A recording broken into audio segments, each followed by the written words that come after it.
बड़ा बेचैन हुए कि रात में इस टाइम मस्जिद तो लॉक होती है, फिर ये मस्जिद से आवाज कैसी आई है।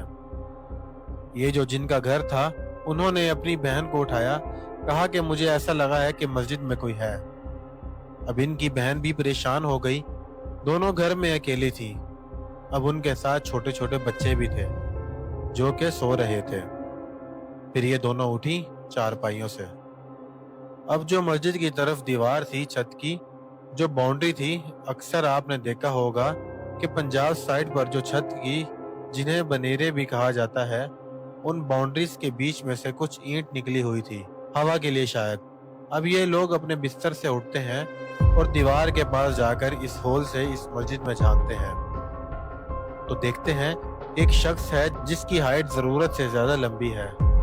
वो शख्स वजू खाने में गया, वहां जाकर वजू कर रहा है। इसके वजू करने के बाद वो शख्स नमाज पढ़ने लगा।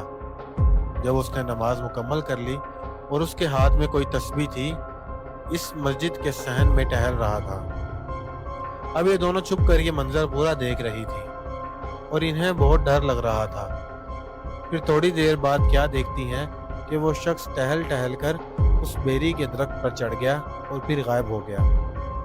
अब ये इतना डर चुकी थी और इनकी हिम्मत नहीं थी कि छत पर सोया जाए। बहरहाल इन्होंने फैसला किया कि अब हम बच्चों को गोद में उठाएंगे और जल्दी से स्पीड से ये सीढ़ियां उतर कर नीचे कमरे में चले जाएंगे।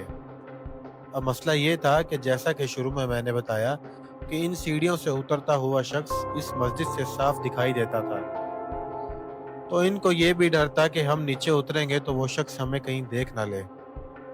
तो ये अल्लाह का नाम लेती हैं और एक बच्चा ये खुद पकड़ती हैं और एक वो अपनी बहन को देती हैं।